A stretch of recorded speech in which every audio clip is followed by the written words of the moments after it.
I would call it a blue squirrel request, meaning they want this creative or this person to be able to do everything. There are people that have good skill sets, but they're not going to be experts in everything that you want them to. We need to come up with maybe just a phrase, and this phrase can encompass everything that we do, how we handle our talent, how we handle clients, and how we handle people internally.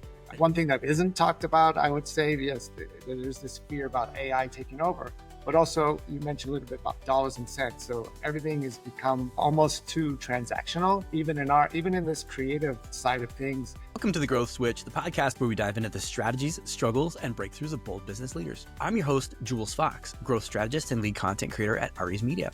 And I'm here to uncover how today's top brands are scaling, overcoming challenges, and unlocking sustainable success. Now, for those of you just tuning in, Ari's Media helps grow successful brands like yours with comprehensive hands-on support for sales, business development, and performance marketing. Go ahead and drop growth into the comments if you want to learn how to do that.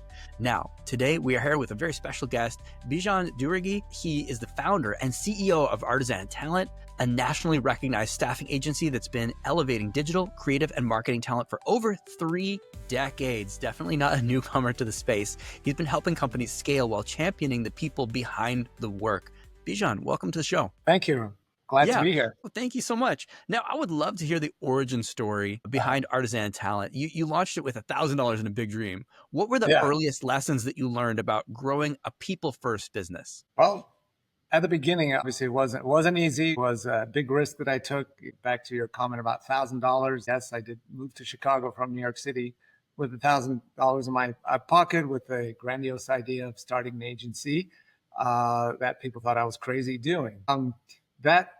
With that in mind, I packed my bags, I came to Chicago, and I wanted to grow and develop a company that wasn't around at the time, that represented talent, and also for a bigger cause. For me, it wasn't just about the money. It was really about creating an agency, let's say a staffing firm, that represented talent and made talent feel that they were part of something bigger and not just me finding them a job right away. So you had an idea, which was obviously a very good idea long before it got popular. I feel like everybody is a one-man HR recruiting agency these days, but your company started small but has grown quite a bit bigger over 3 decades. So you were early in the game. Tell me more about that. So very early in the game. I mean, there really wasn't anyone doing what I was doing, especially in Chicago. And people thought I was crazy. Why would I even leave New York, for that matter, and come to Chicago? And the impetus behind it, again, was just to create a place and take care of the talent that we represented. And you mentioned, 3 decades ago, I was definitely early in the game, but not early in the game from a staffing perspective. There were a lot of temporary staffing firms, but no one in our space. Not many people were doing it in the knowledge worker space, which is what we're in, and especially on the creative side. And in general, creative people have been, let's say, taken advantage of, or they're not listened to, or they're, they will come to the table with great ideas, and people expect that to happen, right away. And you have to understand the creative mindset. And I think that's what differentiated us from everybody, is how we handle creative talent in general, and that we behaved more like a talent agency rather than, let's say, a temporary staffing firm.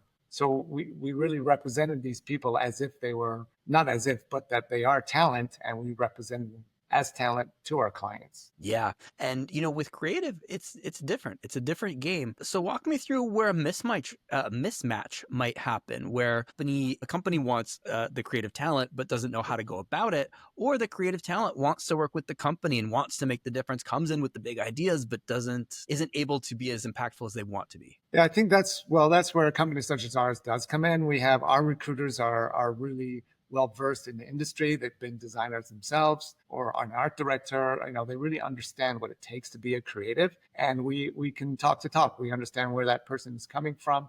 And when it comes to a match, or when a client is looking for a creative or a production person, they have all these criteria. And a lot of times the clients are coming to the table with, I would call it a blue squirrel request, meaning they want this creative or this person to be able to do everything. They want to be a writer. They want them to be a designer. They want them to do editing. And that person really doesn't exist. There are people that have good skill sets, but they're not going to be experts in everything that you want them to have expertise in. So clients, we let's say we take a white glove approach in terms of getting an understanding of not just the skill set, but the cultural fit. I mean, that's something that gets missed, especially with AI coming into the picture and everything is becoming digitized. Mhm. You really do what gets missed is the human element, and that's what we really pride ourselves on, is really having that ability to listen clearly, to be able to see those, have those, understand what the nuances are within the company and with the talent that we're representing. So people can come into the to us and we understand where they'll be best placed. And also what happens is we give creatives an understanding and a better opportunity for them if they want to get into a larger company, because we work with Fortune 100 companies to smaller agencies. So we're not industry specific, but we're certainly talent centric. Yeah. Yeah, absolutely. And I mean, just focusing on the talent first. Now, when you do focus on that talent first, sometimes there are friction points. So, walk me through how your company can help reduce that friction between finding the right fit, making sure it's a good culture fit, and how companies need to adjust in order to find and work with and continue to work with the right people. Yeah, the I would say that friction, if there is any, we what we do is our upfront screening is how we understand in terms of the questions that we're asking, behavioral questions from interviews, fully reviews, and just getting to understand the person as to who they are. And again, on the reverse, it's on the client side, they have all these expectations, and at the end of the day, we have a lot of experience. We understand who's good at doing what. So when a client calls, we have let's say a roster of people that we know that can handle XYZ, depending upon what the request is. So there's less friction because of that, because we have great experience. We understand what the talent can or cannot do. And then, we do make that match. And of course, there is a check-in process. We want to make sure things are going well. And if the client's not happy, obviously we stand by our talent. And if they're not happy, we'll ask the talent to leave and we'll, send somebody else, but we always will pay the talent. That there's never a question. Yeah. Yeah. And I mean, I think you always have to take care of your people, whether that's internally in your own company or if it's the people that you're working with to bring to other people as well. What are some of these new trends that you see as, we have to stay flexible as a society because creative is, as we start to have generative AI, creative takes on a new thing. Who is creative if anybody can create, So how do we redefine creative and bring the right creative talent that has the good human eye to a company? Well, I think we're in this crossroads right now. It's very difficult to understand where it's going, and we're having that issue, that those conversations right now with talent, with our clients, and what the fear is that AI is going to take over. But we understand that at this point in the game, it's not going to take over. You definitely need to understand it from a creative standpoint. You need to bring it on to help you with ideas, to help you generate ideas, and or if it's copywriting or if it's just illustration, whatever it may be. But at the end, AI cannot replace a human being, cannot replace the human factor, cannot replace the motivation, cannot replace the feeling. I mean, AI is fine with, let's say, it's historical information, right? You can go back and find stuff that's already there, but it's not going to be the one that's going to be creative. So that's the part that I feel clients are thinking that, oh, I'll just bring in AI and we'll just bang these things out. But it really, you can tell whether AI has been involved or not. And I think that's the big differentiator. And maybe some clients don't care. There are some clients that really don't care, and they're going to go the AI route. They're going to offshore everything. But at the end of the day, you really everything to us, everything is creative. It has to start somewhere. You have to be a good prompter. You have to be the person that can ask the question. AI doesn't do that for you. So that's of course it's a little scary, but it's also something that as a company or as a business you have to bring in. Yeah. Yeah. Exactly. It doesn't have the bird's eye view. It may be able to do an operation, it may be able to generate, but I think that's where generation and creation have two really radically different things. You can generate things. And even before AI, there were Yeah. lower quality employees who would simply, I need to do this thing, and they would do the lousiest job that there was. And Yeah. some companies would still hire them if they could cut corners and save a couple of dollars, but you knew at the end of the day they were getting bad quality content. Yeah, absolutely. And that's a big difference. And we try not to touch jobs, that are going to be low paying, even though the client expects high quality. It just doesn't happen. And you can see that in the quality of the work some of it that is being produced right now. And I think it's going to be, there's a stage right now that people are practicing, they're playing with it. Everyone's saying that the film industry is going to go out of business. There's all of that. And it's not going to happen, right? It's not going to happen overnight. Definitely not. But, one thing that isn't talked about, I would say, yes, there's this fear about AI taking over. But also, you mentioned a little bit about dollars and cents. So everything has become almost too transactional, even in this creative side of things, where larger companies work with what they call master service providers, and everything. It's very difficult for us to even have a conversation with, let's say, the person that's wants the job or needs the creative director, art director, designer. It's just we get a request through a computer. And that's very difficult for us because there's so many nuances. When you're working with creative, I can understand it with a maybe more technology driven or administrative or something more technical. A match can be made, maybe easier. But when you're coming with creative, you're trying to match styles and nuances, which computer can't do that. Yeah, absolutely. I mean, if you looked at a person's business as an architectural, like this is a house, we need somebody, we need a builder for this house. You're like, oh, great. What kind of house is it? Like, tell me more. How many Yeah. how many stories? How many bedrooms? Where is it located? What type of materials? What are the codes? There's so much to know about it. Yeah. And especially when it comes to creative, that you especially need to take that extra element of like, okay, but you need this type of person. What will they be creating? What teams are they working with? What do Yeah. you expect at the end of the day? Absolutely. Exactly. So you've scaled Artisan across major cities, Yeah. industries. How do you maintain the culture and the consistency while you're continuing to grow? Yeah, that's a good question. That was very difficult, especially when I, started, in other cities. It's really mapping out your process and making sure that you have, let's say, all your touch points down where people understand exactly what needs to be done. And sometimes what happens in other cities, that every city has its own culture aspects to it. But at the end, we want to make sure that we're all on the same page. We're speaking the same language. Everyone is, let's say, motivated for the same reasons. And I would say one thing that I installed was, people have mission statements and all these things that really nobody looks at. And I was say, well, we need to come up with maybe just a phrase. And this phrase can encompass everything that we do, how we handle our talent, how we handle clients, and how we handle people internally.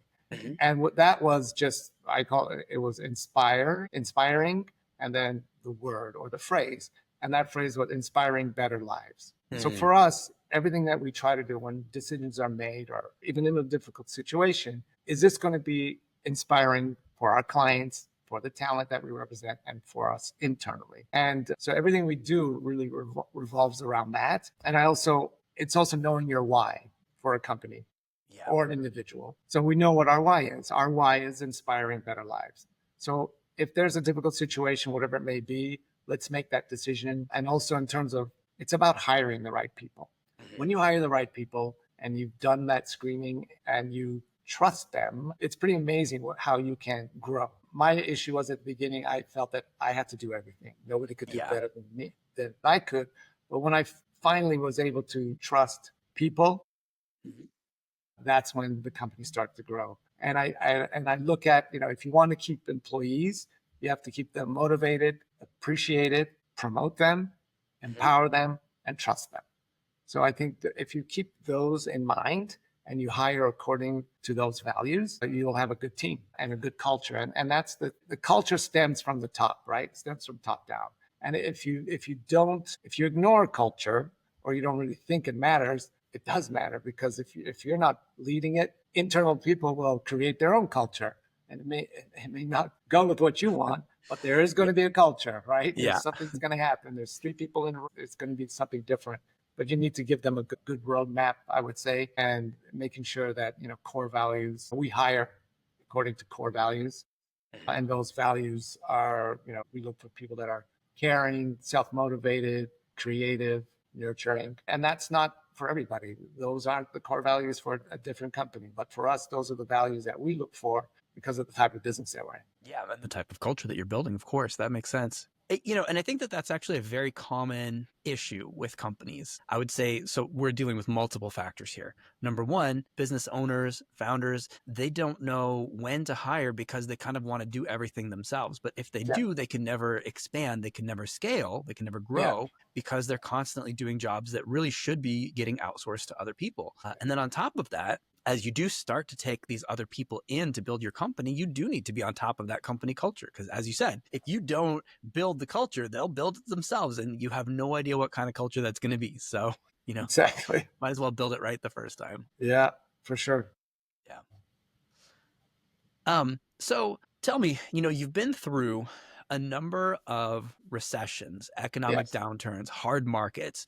The fact that you are still here doing this, that you have this company means you're doing something right. So right now we see uncertain markets, we see tariffs, we see all kinds of anomalies, which at this point are no longer becoming anomalies. Now volatility is the new norm. Yeah. How do you deal with that? How do you continue to grow through the hardship?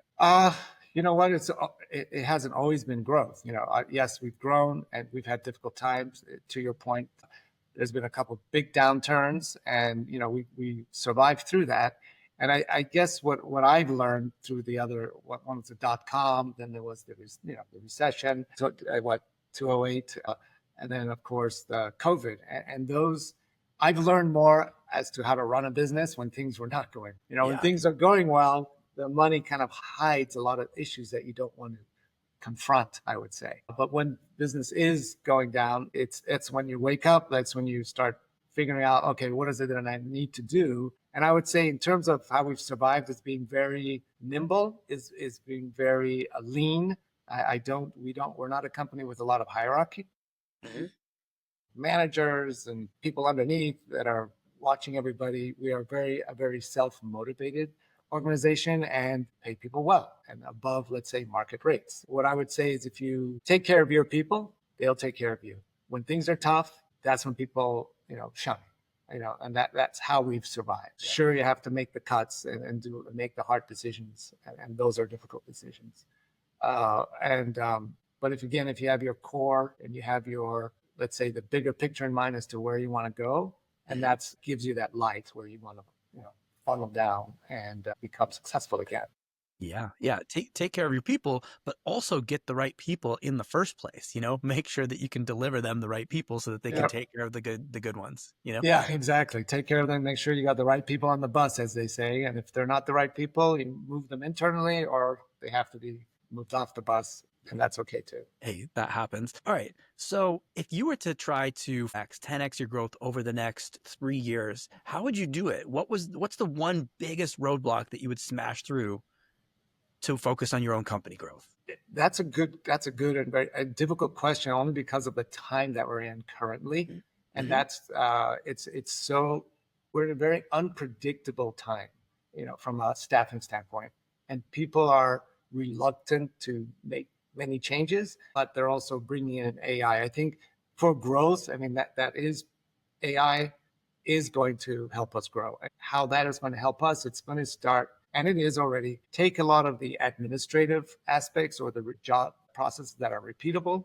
It is taking those functions and it'll enable us to, let's say, 5 times our productivity. Let's say from a sales standpoint, I'm probably not going to, need 20 salespeople. Most likely can do it with 5 because of the amount of, efficiencies that AI will bring. But that we're developing those. You're developing, let's call them agents, and that's kind of where this is going. Certainly, not going to get rid of the human element, but what would really help is actually to 10x or 5 times the amount is really having conversations with people. Cannot just do it through, I call it digital speak, just through an email. It doesn't go, but there's so many blocks. There's so many blockers out there. Let's say it's become so much more difficult to actually even have a conversation with somebody about their business. We want to help them. We want to help them grow their business, but they become so reliant on technology that they made, I would call it a simple business into something extremely complicated. And if we could kind of figure that out and all of that, let's say that entanglement from a technology standpoint, and create something that's a little bit more, it's easier. It could be technology driven, but there has to be this point where you can actually have some type of a conversation with someone. And it could be email. That's fine. That's what happens. But there's so many blocks and so many loopholes that you have to go through. And yeah, that's the part we're trying to figure out today, actually. Yeah. Very Yeah. I mean, it frustrating. sounds like what you're saying is there's an interactive element to it. If you do an email, there is a back and forth exchange, but it's here's this, and then here's this counterpoint versus the Yes. collaboration of like, we're both here looking at the bird's eye view together. How can I help you with this? Yeah. Yeah, I would say that's a big thing. Yeah, I mentioned before, AI obviously is certainly going to help us, and we can handle so much more without necessarily hiring more people. Mhm. Yeah. Yeah, absolutely. So how do people find you online? How do they work with you? How do they work with Artisan? Couple different avenues, of course. We have a website. We have a website of artisantalent.com, but we have a really good presence in the market. We've been in the business 30 years, so there's a great referral network. There's a great word of mouth there, and also, the fact that we work with so many different types of companies, mentioned from Fortune 100 companies to design firms. We have LinkedIn, and then of course, then we do some of the old school methods. We have account executives that they are nurturing accounts. They are calling on people to let them know about us, and then we do a lot of direct mail from Hotspot, using direct mail that way. Mm-hmm. And yeah, those are the main criteria. Yeah, We perfect. do And some if you are, LinkedIn ads, I would say, sorry, yeah, like that. We no, do LinkedIn. absolutely. I think that's a great way. All the links are going to be down below. If you're viewing or listening to this podcast, just go ahead and check the show notes, and you're going to find all of the good links so that you can work with Bejan, so that you can work with Artisan. And yeah, thank you so much for your time today. I really appreciate you being on the podcast. Thank you, Jules. Appreciate your time.